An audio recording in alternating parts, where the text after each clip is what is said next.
Je me suis retrouvé dans une prison où la nourriture arrivait par le plafond parce que c'était une prison verticale. Nous avions tous seulement 2 minutes pour manger le plus possible. En plus de compter des centaines de niveaux, ceux qui étaient plus hauts profitaient d'un véritable banquet. Mais ceux qui se retrouvaient dans les niveaux les plus bas, eh bien, eux n'avaient pas la même chance. Certains, pour survivre, mangeaient même leurs propres compagnons de cellule. Mais moi, je ne savais rien de tout ça. C'était ma première fois là-bas. Je me suis retrouvé au niveau 48. J'observais le vieil homme avec qui je partageais la cellule manger frénétiquement la nourriture déjà salie par tous ceux d'en haut. Mais moi, je n'ai pas eu le courage d'y goûter. Seulement, au 3e jour, la faim a commencé à se faire sentir. J'ai pris une pomme pour la garder et la manger plus tard. Pendant ce temps, le vieux faisait ses besoins sur la nourriture qui restait, avant que la plateforme ne descende vers ceux du dessous. Soudain, la cellule a commencé à se réchauffer. Il faisait tellement chaud que j'ai cru que j'allais cuire. Alors le vieux m'a regardé et m'a dit que la chaleur allait encore augmenter si je ne lâchais pas la pomme. Je l'ai lâchée immédiatement. J'ai découvert de la pire manière qu'il était interdit de garder de la nourriture. Les jours ont passé. Le vieux et moi avons commencé à nous rapprocher. Nous parlions de tout y compris de ce que chacun avait apporté dans la cellule. Moi, j'avais apporté un livre. Lui, un couteau bien aiguisé. Il semblait inoffensif, mais je n'imaginais même pas le danger qui m'attendait. La faim a commencé à prendre le dessus. J'ai décidé de manger, mais ce même jour, un homme est tombé d'en haut. Le vieux n'a même pas été surpris. Il a dit que c'était courant ici. Mais moi, j'étais horrifié. Comment personne ne faisait rien. Peu après, une femme est descendue avec la plateforme, couchée sur les restes de nourriture. Le vieux l'a complètement ignorée et a continué à manger. Mais elle était blessée, alors j'ai essayé de l'aider. Le vieux m'a alors expliqué que son nom était Maria, et que chaque mois, elle descendait dans le puits à la recherche de son fils. Elle disait qu'avec un peu de chance, au prochain cycle,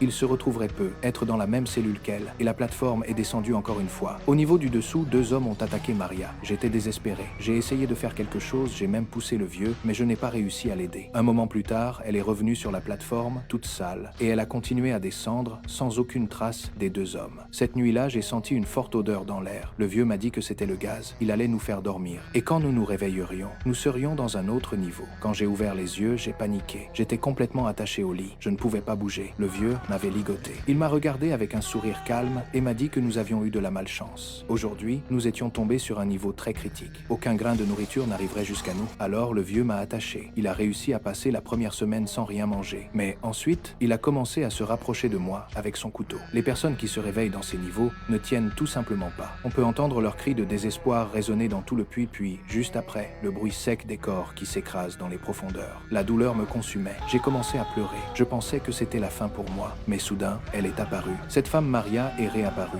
descendant avec la plateforme. Avant même que je comprenne ce qui se passait, elle a sauté sur le vieux et l'a attaqué avec fureur. En quelques secondes, elle m'a libéré du lit, a mis le couteau dans mes mains et j'ai fait ce qui devait être fait. Après ça, Maria s'est occupée de moi. Peut être par gratitude, peut être parce qu'elle se souvenait du moment où j'avais essayé de l'aider. Elle m'a donné un peu d'eau et avant même que je puisse dire quoi que ce soit, elle a continué à descendre. Le temps est passé rapidement. Quand je m'en suis rendu compte, j'avais été transféré à nouveau. Je me suis réveillé avec une belle femme et un teckel qui m'observait. Elle s'appelait Claire. Elle m'a dit qu'elle avait travaillé dans cet endroit pendant plusieurs années et que maintenant, elle était là de sa propre volonté. Elle m'a aussi raconté quelque chose qui m'a laissé confus. Selon elle, aucun enfant n'entrait dans le puits. Elle disait que Maria était simplement paranoïaque, qu'elle croyait avoir un fils, mais que tout ça n'était qu'un délire.